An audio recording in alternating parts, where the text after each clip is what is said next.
parent-teacher conferences are scheduled for Tuesday, November 30th. AHSD Choir will be hosting a concert this Sunday, and the orchestra will be hosting a concert on Sunday, December 5th. Lastly, AHS School Musical this year will be Fiddler on the Roof, and will be performed December 10th through the 12th in the high school auditorium. Okay, thank you.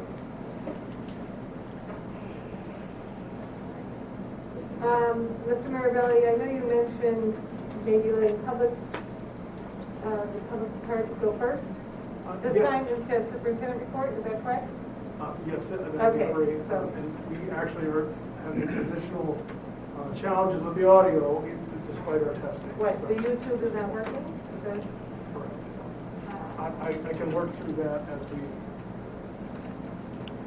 proceed. So none of it is the Zoom or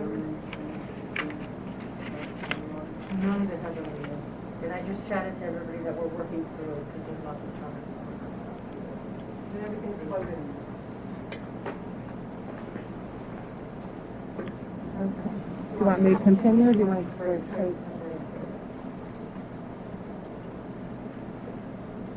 You try it out.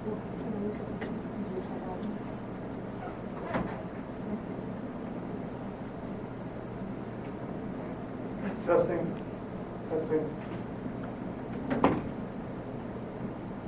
We apologize, everyone. Welcome to the Tonight Show. Okay. My YouTube channel just changed. Okay, well.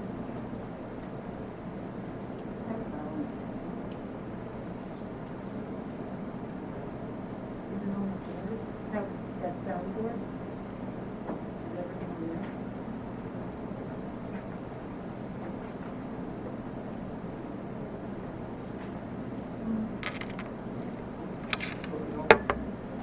Testing.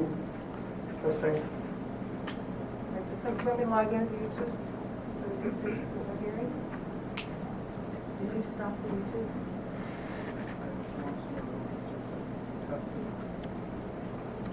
All right, well, do we want to continue with our public participation, or do we want to try and fix it? I think we can continue, and I'll work out with it. Okay, I apologize, everyone. We seem to be having technical difficulties with our streaming. This time we will continue with our public participation. If you wish to address the board, please fill out a card with your name and address. And remember, you'll have 3 minutes, and we will try to get you to wrap up soon after that. Tom McHugh. Mr. McHugh, welcome. Thank you. Who sat in this seat many, many years ago? Many years ago. And the last time I wore a mask here, I think, is when we were raising taxes. That was many years ago, too. That's right. You say that loud and proud. I think that's why Louise ran last time, because we were raising taxes. Thank you. Thanks for the opportunity. I just wanted to come up and recognize we're losing 3, I'm pretty sure 3, Yes. Kenny and Michelle and Mr. Michalski from the school board. And you guys have put in an awful long time. And I think it's important to recognize people that come up and do this for no compensation whatsoever, and long hours and really difficult decisions that have to be made. It's school board's where it all happens, and we really wanted to, I just want to come up, and I know I represent a whole bunch of people when I told them I was coming tonight, to thank you guys for the work that you've done. Appreciate all that you've done. Wish you all the best of luck. And then looking across the board over there, I see some guys over there that now will become the veterans, and I'm going to guess we're in pretty good hands now too. And Mickey, congratulations on your re-election, and I hope you guys will continue to take that. And good luck with the superintendent, Mr. Mirabelli. Good luck with the superintendent's search, and I know that you'll do well. But congratulations, and thank you guys for all your service. Thank you, Tom. Thank you. Tom, did you see the agenda tonight? Did I see it? Yes. Yeah, I have it here. I didn't see why it was on it. Well, you said good luck with the superintendent search, but tonight we will be appointing you the Oh, superintendent. really? Yes. Oh. I hope it's not the guy behind me.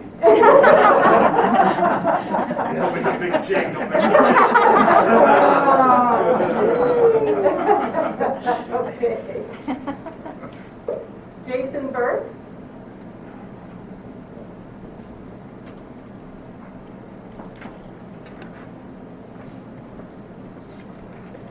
Hello, everyone. Hi. Can you hear me? I'm, Is that on? It was on. Can people hear in the back? No. I didn't think it was on when I was doing the Oh, I can yeah, do use that. your. I can do that. teacher voice. Yeah. Okay.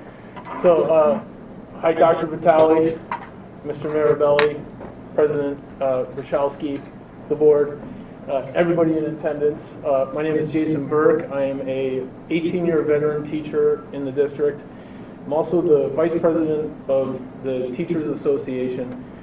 I'm here to say welcome to the new superintendent. I see that I'm a little bit out of order here with tonight's agenda, but whoever you may be,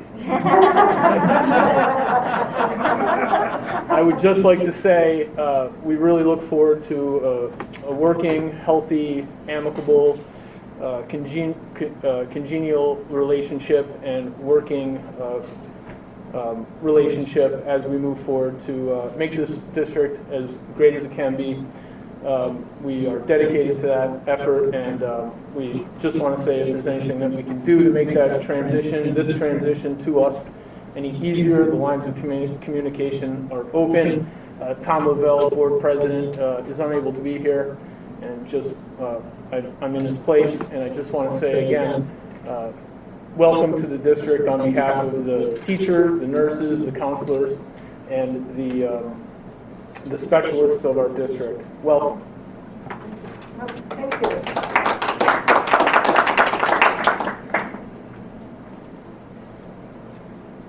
Tom Sheehan.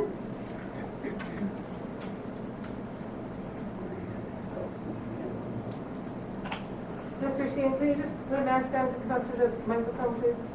Is it on? No, I don't believe it is, but. Testing. No, it's not. Is it on? Can you There's hear no me? button for that. I'll speak loud so everybody back there can hear me. Can you hear me? Mr. McDonald, can I put a mask on, please? Yes, yes. Please put a mask Put a mask on while you're, please. Thank you. No?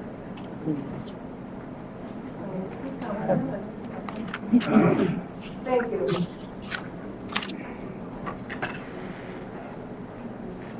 My name is Tom Sheehan. I'm a resident of Waverly. And just to give, there are a lot of people here tonight, which I'm glad to see. So just to give you a little bit of background, I first came here back in July, I think, to inquire whether there was anything in the Abington Heights curriculum pertaining to CRT. And I was assured there was not. So I have been back since. I have asked the school board to produce a written policy forbidding the teaching of anything that is even the principle of CRT in Abington Heights instructions. And so I'm here tonight to ask again, have you done anything about producing that policy? Oh, Mr. Sheehan, the board is going to discuss it. As you know, we're going to be appointing a new superintendent. We are hopefully going to be studying curriculum and looking at all curriculum. So, Wait, you know I have a hearing problem, so I okay. apologize. That's okay. Go ahead. Sorry. Go ahead. So we are appointing a new superintendent, Yes. and we are charging him with working with Dr. Vitale and everyone else to really study all of our curriculum. And that would include anything related, I wouldn't say related to CRT, but we are going to be looking at all of our curriculum, and certainly we would take that into consideration when they are looking at it. But there has been no policy yet. All right. So just Thank take the you. time. All right, that's all. I have some things to hand out, and I'll be brief. Okay. But, what I'm handing out now is basically a history of CRT, SEL, DEI, which is not something new at all. It has been in existence under other names for the last 20 or 30 years at least. Okay. Here.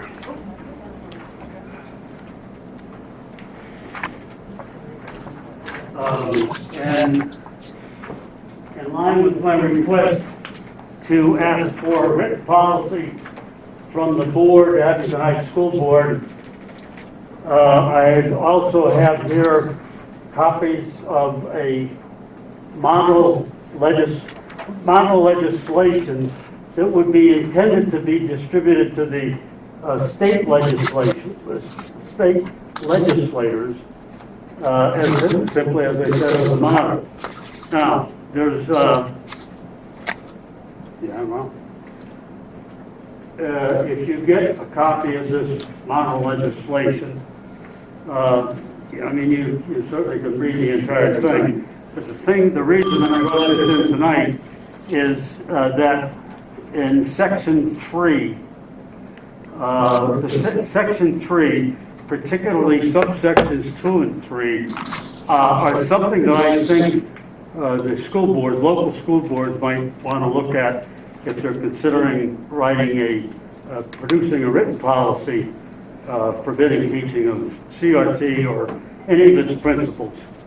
So I brought this in for you tonight to read. I know you have big things on the plans tonight, so I don't want to take up any more time than I have to, but I would appreciate it if you would read this stuff, take it under consideration, and maybe, what we hear tonight about curriculum, and next time is a meeting, maybe you'll have something more to tell me.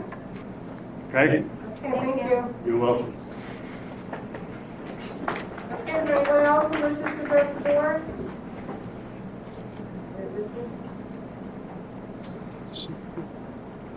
Okay, Mr. Mirabelli, may we have our superintendent report?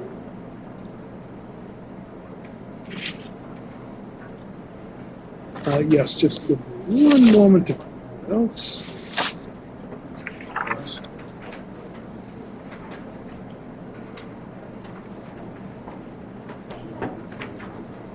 Okay, thank you, Mrs. Michalski, and I wanted to start by saying, again, to echo Mr. McHugh's comments to our outgoing board members who, I think about this time 10 years ago, were asking me very tough questions in this very room, interviewing me for the job. So, since that time, you've challenged us, you've made us better, you've asked tough questions. You've always been supportive and always been very helpful. And I can't thank you enough for the opportunity, and I really want to wish you all the best. So thank you, and thank you.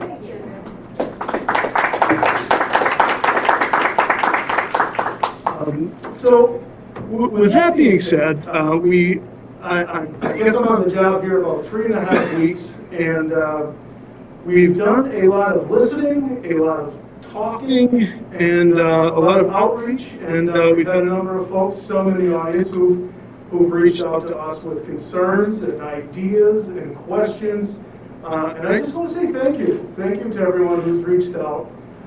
I've gained a lot of perspective. I know our administrative team has been having some conversations, many conversations and many emails with a lot of stakeholders, and some very tough topics, and I have to say that, whether we agree, we disagree, we're listening, and, I've gained a great deal from the conversation. So thank you to anyone who's reached out, and I think our administrative team would echo that as well. So we do value the feedback, and we are listening. One of the things that we listened to was a number of questions on quarantine procedure, and we follow a pretty rigid procedure prescribed by various authorities, Department of Health, CDC, but I think we left some feeling that it may have been less transparent than perhaps it could have been. So We started with, let's make, instead of a written policy that's pieced here and pieced there, and it's all on the website, we thought maybe let's make a flow chart that people can actually look at, see, understand easily.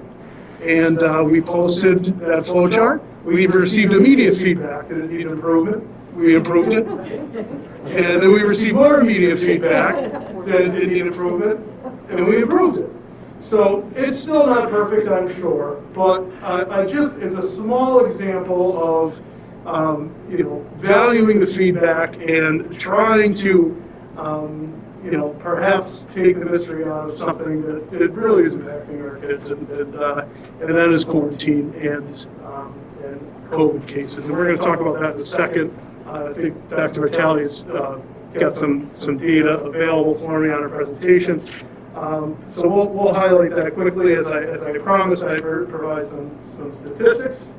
But in the interest of moving through, I wanted to talk about, I get a lot of questions about, are we closing school? And we talked last board meeting about closing school and what we're going to do in terms of a snow day. And I thought we were pretty clear about what we do there as far as, snow for a real snow would cause for a real snow day. Perhaps an icier day would cause a virtual snow day.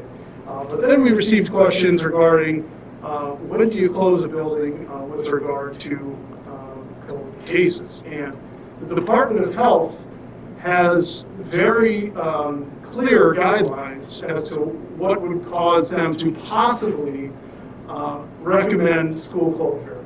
And the numbers, the thresholds are much higher this year than they were last, and I think that is what leaves a lot of people to be confused. And those guidelines are very easily found on the Pennsylvania Department of Education website, which is a hard website to navigate, so I just Google it. I say PDE school closures in Google, and you'll find it there.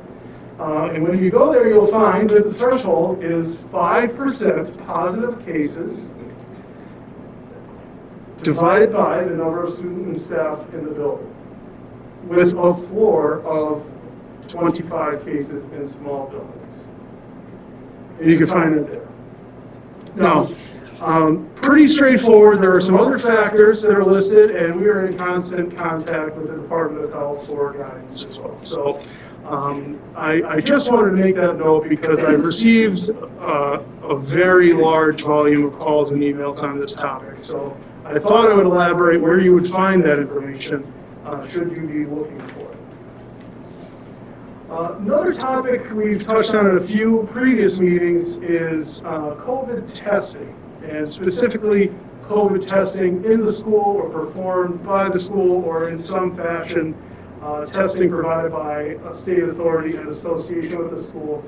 We talked about pool tests, and that is something we said we were not going to do. Okay, so I just want to be clear what we're talking about. We're talking about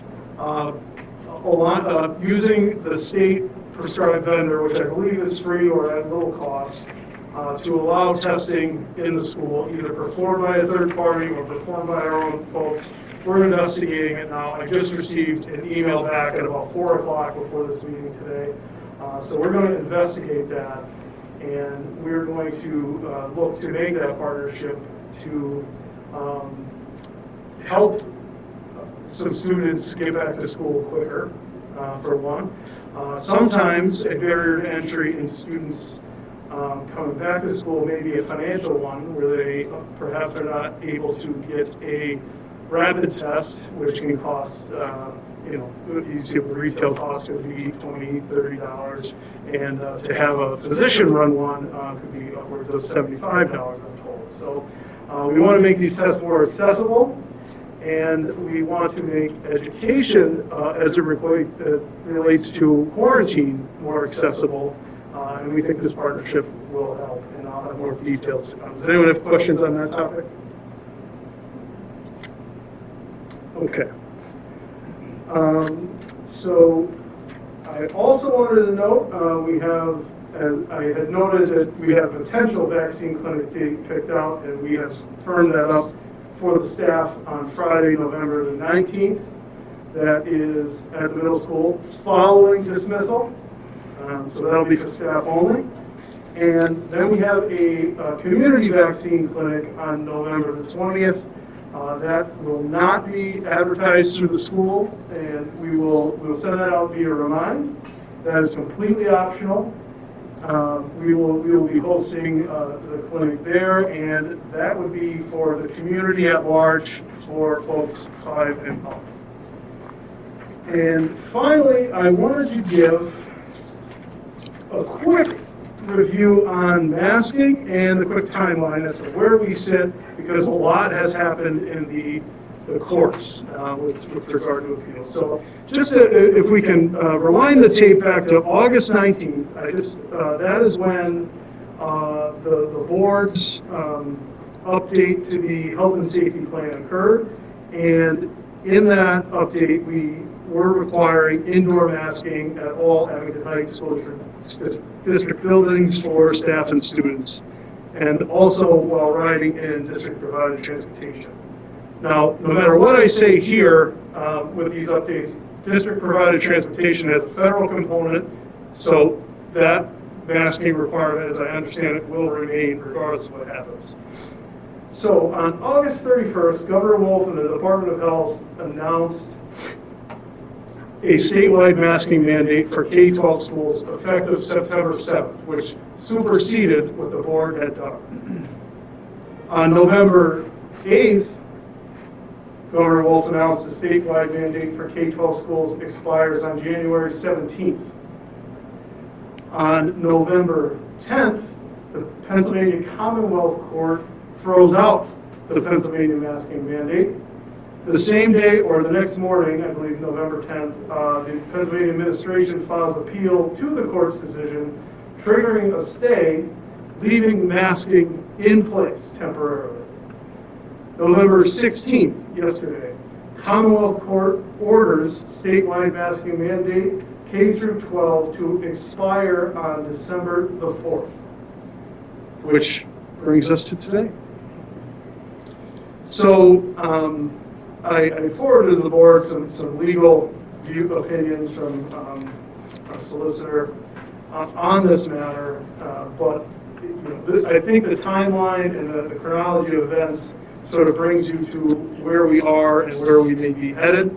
No one has weighed in on, the courts have been clear, so the decision was clear with regard to what's legal with the state mandate, but I don't believe anyone's waded into the local mandate, which is something that the board will need to be giving some thought to. So that is an update. I don't know if anyone had any comments there, but I know it's an important topic that will have to be addressed in the near future.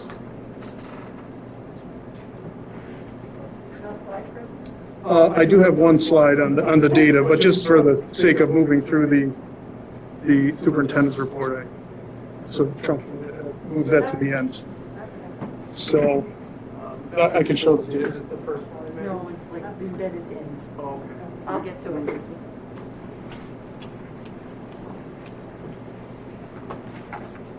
What's your eyes?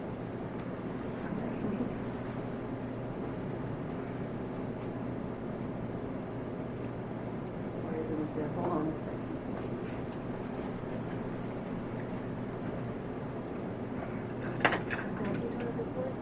Yes.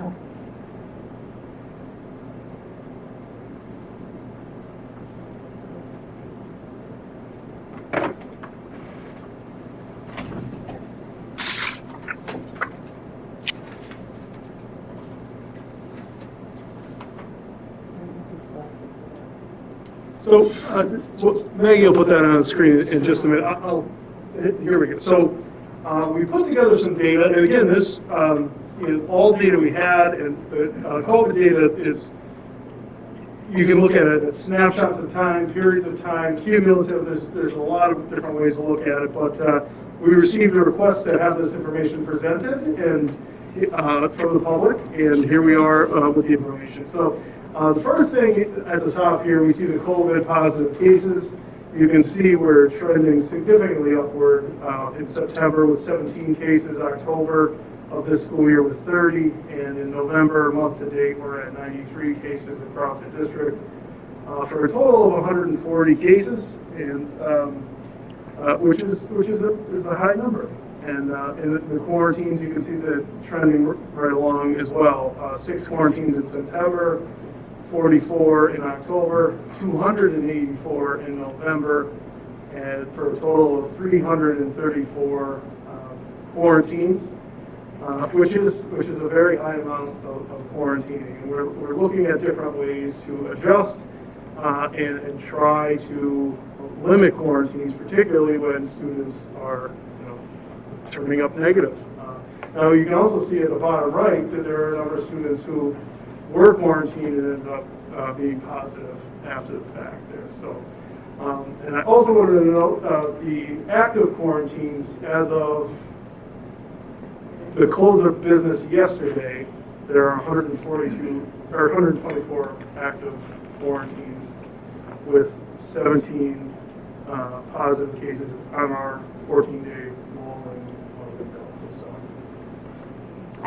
So this is with the modified quarantine rules kind of in effect? Correct. So the numbers are obviously increasing. We are in contact with the Department of Health. They've reviewed our data, and we'll continue to be in contact. And what they're looking at are the guidelines that I specified on a building level before. So we hope these come down, but we're monitoring them closely. We have 8-10 individuals district-wide just constantly working on this. So a lot of resources dedicated to tracking this quarantine. So, Jim, are they concentrated in one building?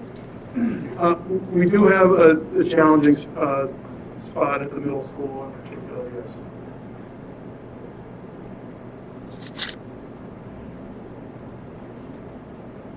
So that's what I had, and I know Dr. Vitale had some solutions and some different things to discuss on the educational side of things. So since that microphone's not working, you kind of Yeah, sit here and go just right make more ahead. sense. Okay, so curricular updates. So we're going to talk about the English language arts updates at K to 6, and then the English curriculum update 7 to 12 that we're working on. And we're also going to explore options with mode of instruction and go over 2 options that we would hope you would consider. So first is the update on English language arts. So as you know, we implemented a program with Wisdom, and then last year we also added to that. So we added a phonemic awareness component, which is how words are broken into individual sounds, the parts of sounds. We're continuing with our phonics component, which is Foundations K to 2. And then for reading, writing, speaking, and listening, we're using Wit and Wisdom in grades K through 6. So what we did, so at the end of last school year, I took kind of teacher feedback of how are we, where are we at.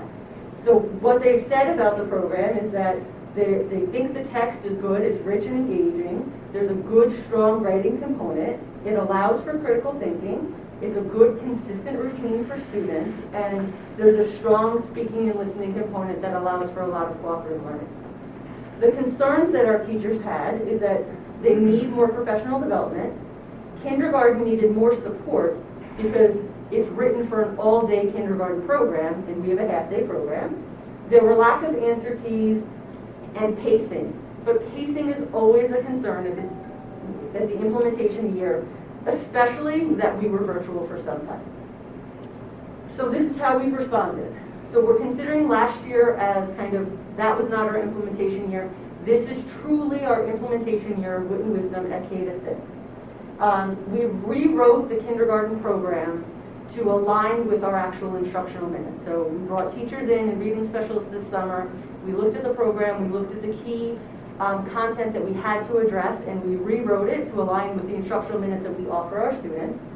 And we've been working with the teachers on the resources that they need, how to pace, and on the assessments and how to grade Wit and Wisdom. So we're doing a lot of work and putting a lot of energy to make sure that the program is successful. We have also offered a significant amount of professional development. We've already done 2 sessions, We have another one coming up about annotating lessons, so how to look at a lesson and really prepare for that lesson. And then we'll be doing a writing professional development offered by Wit and Wisdom in April. We also thought it was really important to start to reach out to our families and let them know about Wit and Wisdom and what it looks like.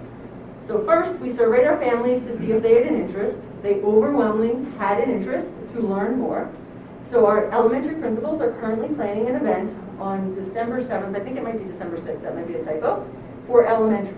And basically, they're going to give a breakdown of those three programs, of the Hegarty program for phonemic awareness, Foundations program for phonics, and then Wit and Wisdom for reading, speaking, listening, and writing. And then they're going to do model lessons for the parents, so the parents can understand, because there's a lot of language that's very specific with these programs, and we think that it's important that when kids come home and they talk about glued sounds, that our families understand what glued sounds are. So we're working on putting that together, and elementary parents, you should be seeing information coming home about that event. Dr. Vitale. Yes? The professional development, we're doing it in middle of April, which is only a couple more months left in the school year. Is it worth it trying to bring that up, like sooner? No, because what we're doing is we're being really, really strategic in offering professional development, having our teachers work through that specific skill in the program, supporting them, and then introducing another professional development and working through that. So you don't want to offer too much new information, because then it becomes overwhelming and you can't really target specific items. Okay. Any other questions? So the board was very generous to allow us to do a curriculum writing process where Dr. Pryl is working on curriculum with us, and she is out of the classroom, and you were able to hire an LTS. So thank you for that. It is a phenomenal program, and truly we are doing significant amount of work. So we've gathered the operational curriculum, and basically there's a written curriculum and the operational curriculum, which is what you actually teach. So you'd like them to be in alignment, but it's not always. So we've gathered from all the teachers what their operational curriculum is, and Dr. Pryl has put them into beautiful charts for us so we can see where we're at. And now we need to align them to the standards, make sure we're addressing all the standards, and then see where we have gaps, and then fill in those gaps, and then you will have the curriculum. We've created course and grade reading lists. So what we found was teachers were choosing books because they had that autonomy, and we respect that, and we want them to have that autonomy, but we had duplicity. So there were some books in 7th grade that were being used in 10th grade for a higher level of content and a deeper dive into it, but still duplicity that the students were reading the same text. And we don't want that. So we created a really comprehensive, what every course in every grade is going to have a reading list. And we also developed a process to vet any suggested or recommended text. So our teachers want to keep the text relevant and continually use new books or books that are fresher for our students, that have a variety of voices, and that everyone is represented in our reading list. But we just don't want our teachers to choose it, because it should be a collaborative process. So like right now, we're looking at one book, and we have students with parent support reading the book along with teachers and multiple members of the administrative team. And we're going to do multiple check-ins throughout as we read this book and talk about it, and talk about the content, talk about the literature, and really work to see if it's appropriate. And we created a metric for approval, and if all 3 stakeholder groups are in agreement, then we're going to move forward and recommend that book. So we've worked on that system, and really curriculum is really about creating a system and a cyclical system and a process to make sure that we're vetting and looking at our resources. So it is going really, really well. Any questions about that? Okay, so mode of instruction options. So first we're going to talk about a cyber option. Second, we're going to talk about a quarantine option for students who are quarantined. This is where I was going to talk about that. But thank you for talking about that for a minute. No, please. So last spring, we had talked about a third-party option, and it was decided that we were not going to move forward. And basically what we've heard from our families is they would like us to explore this option. I had spent a significant amount of time in the spring vetting the best. And let me be clear, this is not the best education students can receive. This is the best cyber education students can receive. So there is a clear difference. This is not a solid Abington Heights, you're in the classroom experience, but it's the best of what we found. We would prefer a third-party vendor, but the students would still be considered Abington Heights students. They would all be offered live in-person instruction from highly qualified Pennsylvania certified teachers. For elementary, it would be 4 days of live instruction. For secondary, it would be 2 days of live instruction per content area. They offer live tutoring help from teachers from 8 a.m. to 5 p.m. And what we would do is if the board approves the contract, we would move forward and we would schedule a parent information night, multiple. They would be virtual and parents can ask questions. That way they can make an informed decision. If parents then decide to move forward, then we would enroll students and then there would be another orientation level. So they would have kind of 2 experiences. What we like about Edmentum is that there's a 30-day grace period, that if on day 29, the student says, nope, I don't like this option, they can come back to the district and we will have not paid for their seat. So they have a month to trial it. What we are recommending is that we start this in the 2nd semester and see how it goes. And basically we pay by the number of students enrolled. So the contract you have in front of you is by 1, so it's 1 student, and obviously that would be the multiplier of where we're at. And you only pay for the seat by the semester. If we decided that we liked this program, then we could investigate it for next school year. The price obviously goes up because that's a semester price, not the full year price. So the option is for you to do a full semester. This is not just for students who are in quarantine. No, that's not. Correct. Or otherwise. This is a cyber option for students who want to be 100% cyber. This is scheduling courses so kids couldn't hop in and out because they're sequential courses. The cyber option, the quarantine option is the next slide. And this is a temporary offering or something you would offer all the time? I would say that we would evaluate it at the end of the year, and if we felt that it was effective and the families involved were seeing benefits of it, then we would want to continue offering it, because this would be the option to bring families back from cyber charter schools. Can you give the schedule again? Elementary, how many days? Elementary would be Monday through Thursday, 4 days a week with live instruction. Secondary, and they consider secondary 6 to 12. 6 to 12 would have 2 live sessions a week per content area.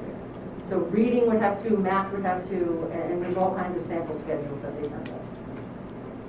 Have you determined how you're going to evaluate the success of this program?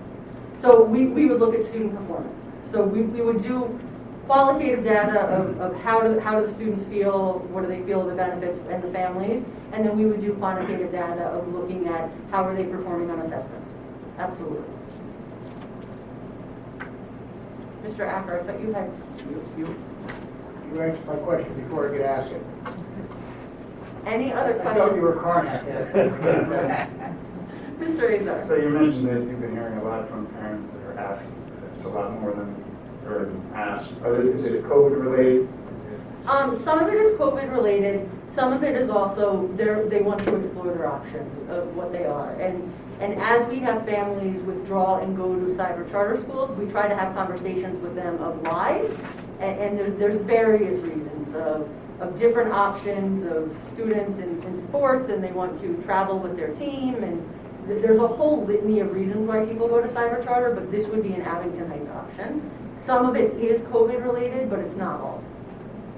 Mr. Acker. So I would assume if we adopt this that we will be directly contacting those families that are in cyber charter to make sure they know of this option.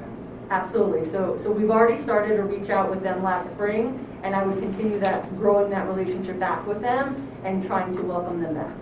Perfect.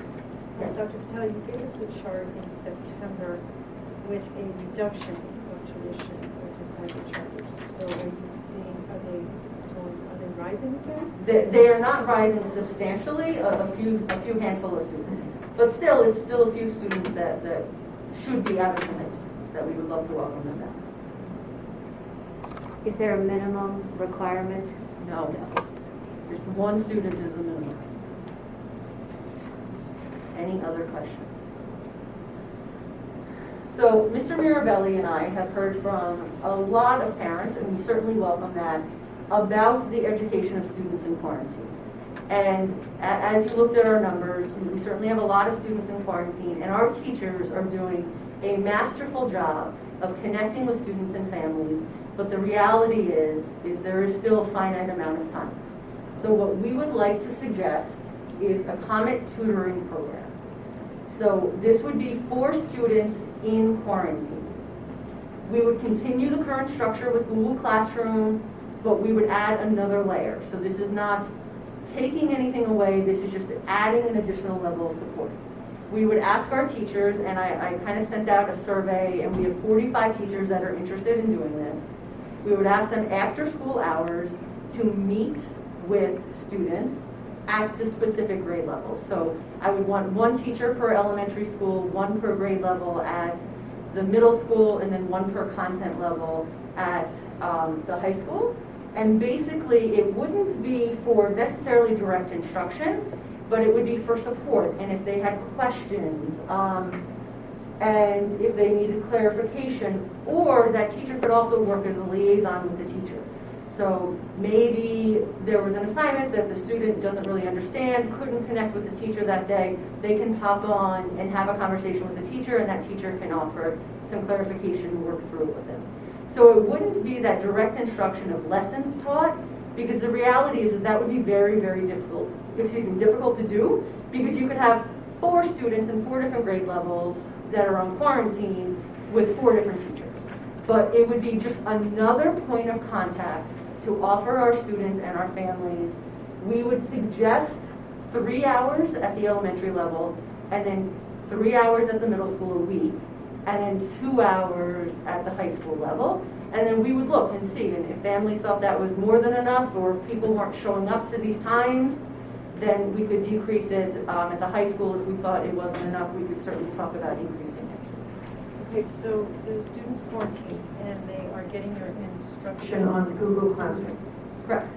And then they need assistance. So how do they get connected with these support? So I would be connected. So what would happen is once a student goes on quarantine, that would trigger somebody to notify me. I would then notify the teacher. So let's say it's Mrs. Smith. I would say, Mrs. Smith, Johnny and Susan are now on quarantine. Here are their classes. Can you please touch base with them? And they would touch base with those families, hopefully within a 24-hour period, and set up a mutually agreeable time within reason, and start touching base with them. So almost like office hours, but a little bit more flexible than that. We're just trying to offer another option, because what we're hearing is that our parents are working during the day, and they necessarily don't have that time during their confines of their day to log in and chat with the teacher during their contractual hours. So this might add just another layer of support for families as well as for our students. Thank you. Any other questions? Did you say some of the COVID funds would help to cover the cost of this? I believe the COVID funds are already allocated for salaries, so this would be district funds. The money is sort of fungible, and we certainly may record it here that this is the type of expense that the federal government wants to see us making. So we very well may claim it in the stimulus funds. Any other questions or thoughts? So next month, I'm just going to go over how we're doing an alumni outreach, why we're doing it, and what it's going to look like, and the information it's going to yield. Any questions or concerns? Thank you. That's excellent. Great. Thank you, Maggie. Maggie's fun. May I have a motion to approve the bills? So moved. Second. On the question? Yeah, just one. There was about $18,000 for tax refund to core loan centralized refunds. I don't remember ever seeing something like that before. What's that all about? So this specific tax refund, I can't speak to, but we do routinely cut refund checks. A lot of times what happens is the mortgage company will pay and the taxpayer will also pay their taxes, and we'll get a duplicate put in. The other thing that could happen is if there's an appeal that takes a number of years to go through, and then the judge or the appeal panel rules that they're due a refund, and that's usually when you see a sizable one such as that. Because there was like about nine line items, different amounts on each one, but, okay, thank you. Those are the two sort of scenarios where we cut a refund check. Okay, roll call? Dr. Cadman, Yes. Mr. Fleming, Yes. Mr. Medensky, Yes. Mrs. Pusateri, Yes. Mr. Robeson, Yes. Mrs. Tierney, Yes. Mr. Acker, Yes. Mr. Azar, Yes. Mrs. Brashalski, Yes. 9-0. Mr. Medensky, may we have the treasurer's report? Yes, we started the month of October with a cash balance of $27,550,690. We had monthly revenues of $6,784,340, with a total cash available of $34,335,030.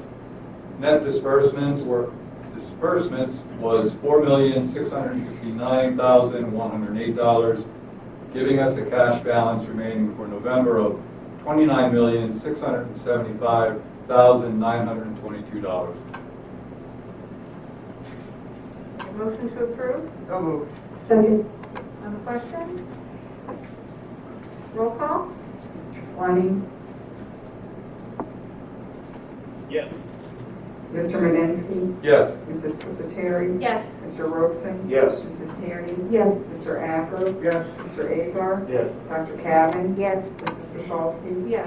9-0. Mr. Mirabelli, we have the personnel report? Absolutely.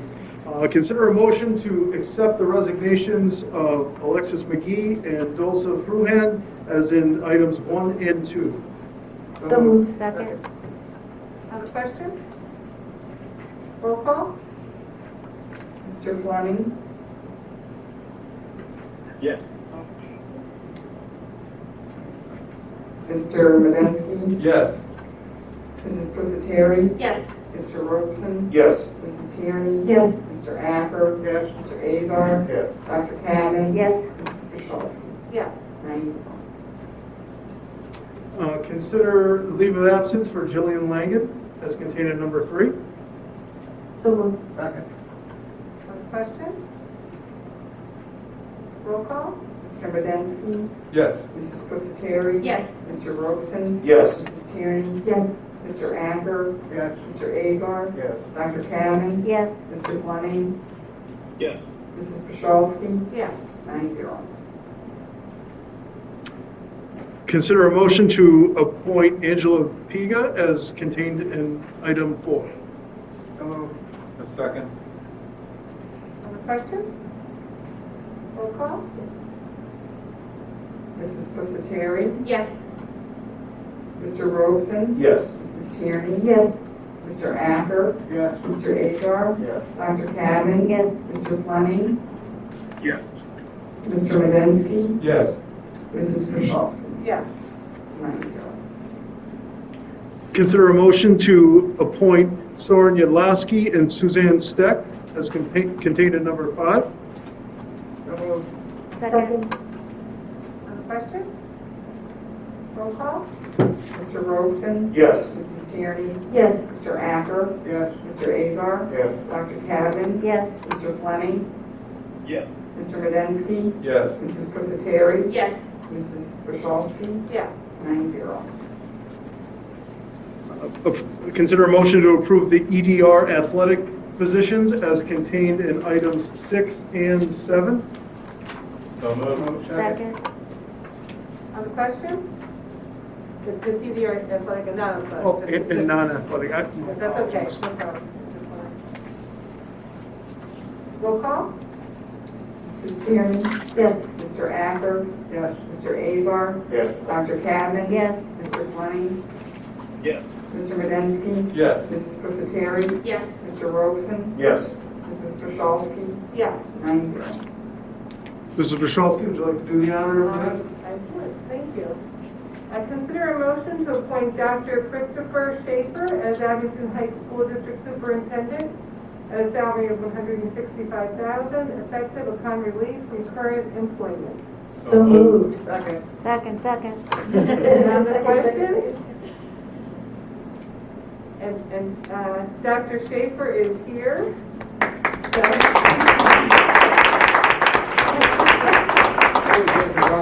Yes, I Take the will. vote, Louise. I'm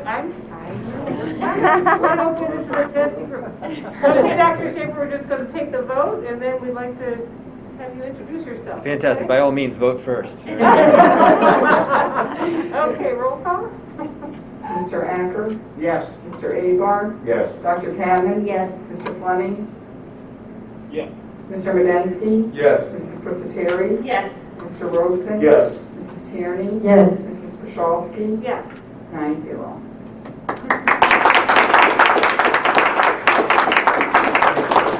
Welcome, everyone. Welcome. Our new superintendent, Dr. Shaffer. Okay, would you like to say a few words? Sure, and I'm going to be brief because I know I've only got one opportunity to make a good first impression. So if I'm brief, you can't hold me to it if I fluff this up. First of all, I'd like to recognize and thank the board. Their professionalism, thoughtfulness, and just focus on high quality teaching and learning were evident throughout the whole process. And in part, a major part, that's why I made the decision to come here. It's said often that it is about fit, and it truly is. This is not a job for me, it's a life decision. You know, I'm moving up here. I dragged my youngest with me in part because she's the only one out of 3 that would travel. So I want to thank the board, and I'm just so very excited, beyond excited, and grateful to have the opportunity to work in a district that is so committed to excellence. And my daughter doesn't know this, but she's here. You know, I tell this in front of all of my kids, but she's the most studious and the most concrete.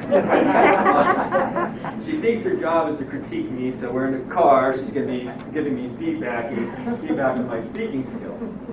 But she's here as this constant reminder of why I'm in education and why I wake up every day. As I told the board, I look in the mirror and think about how I'm going to be better. And I think about that through the lens of a parent. So I'm promising you that my goal and our goal will be to exceed your expectations. Because that's certainly what I want for my children, and if I want that for my children, I want it for all of our children. And I look at it this way: if someone would ask me, I'd say, well, what do you want? I said, oh, well, I don't want my kids, and I don't want Abington Heights graduates just to be ready for college and career. I want Abington Heights students, graduates, to have a competitive advantage, a value add, because they had something that nobody else had. And that's why I'm here, and that's why I'm committed to this community. So thank you so much for your time, and I look forward to coming months, just meeting everybody, talking, and really learning about the community. I did get an opportunity to eat at the State Street Grill, and that was pretty great. So I'll be visiting there again. So, thank you. Thank you.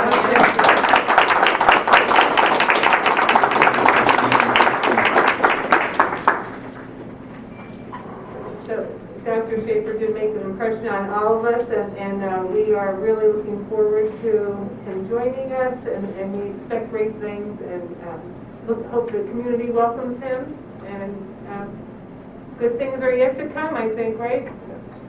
So, anybody have anything they want to add, or? I'm sorry we're not going to be here. We're going to be working with them, but we'll be watching. Okay, Mr. Mirabelli. All right. Thank you. I'd like to request the board to approve the November 2021 volunteer list. So moved. Second. On the question? Roll call? Mr. Azar? Yes. Dr. Cadman? Yes. Mr. Fleming? Yes. Mr. Medensky? Yes. Mrs. Pusateri? Yes. Mr. Robeson? Yes. Mrs. Tierney? Yes. Mr. Acker? Yes. Mrs. Pachowski? Yes. 9-0. Consider a motion to approve the proposal for collaborative programming between the Scranton School for the Deaf and Hard of Hearing and Abington Heights School District as contained in item 3. So moved. Second. On the question?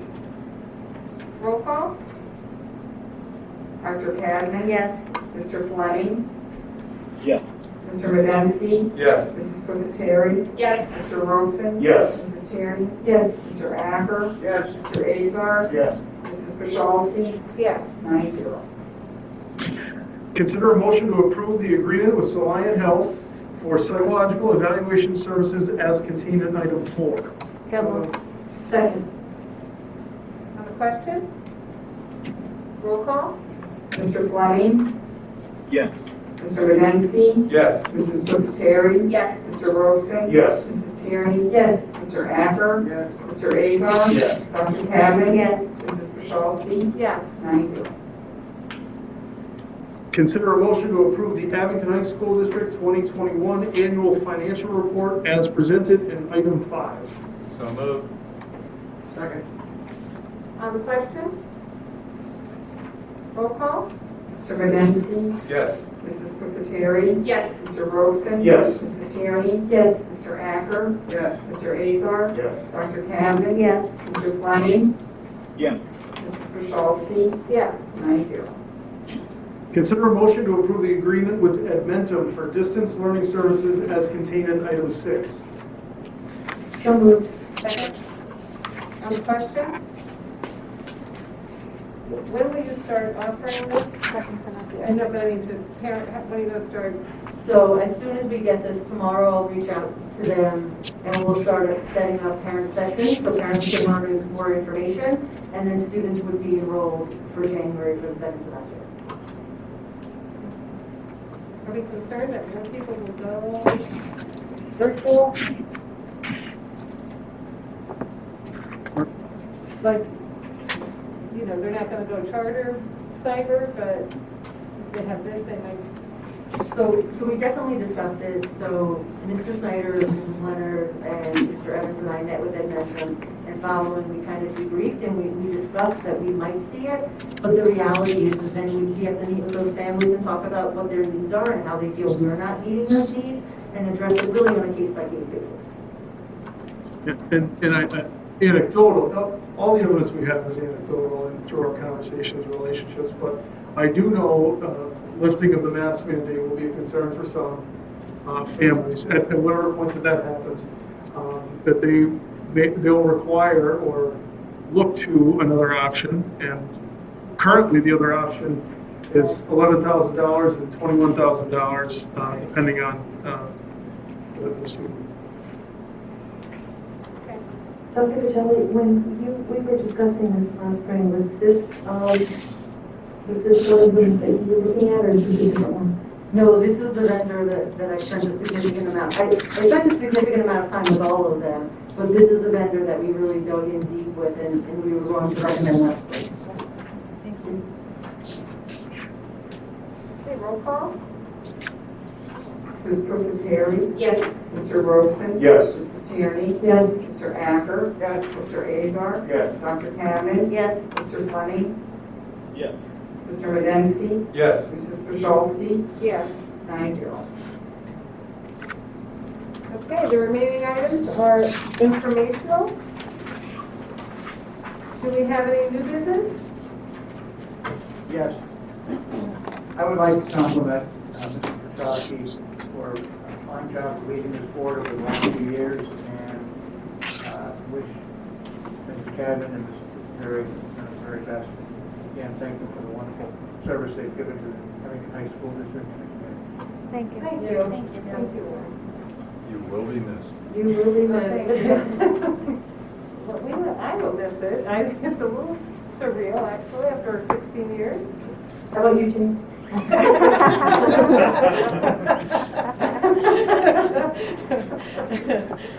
What are you gonna do on Wednesday? I'll miss not having my way. Right. You better make every decision the way I would have, or I'll get back and haunt you. How about you, Michelle? John's in big trouble. Yeah. Okay, any old business? Before we adjourn, I would just like everyone to take the opportunity to introduce yourself to Dr. Shaffer. We have some, I think, coffee in the back and refreshments, so feel free to mingle and introduce yourself and give them a warm welcome. With that, our meeting is supposed to adjourn. So moved.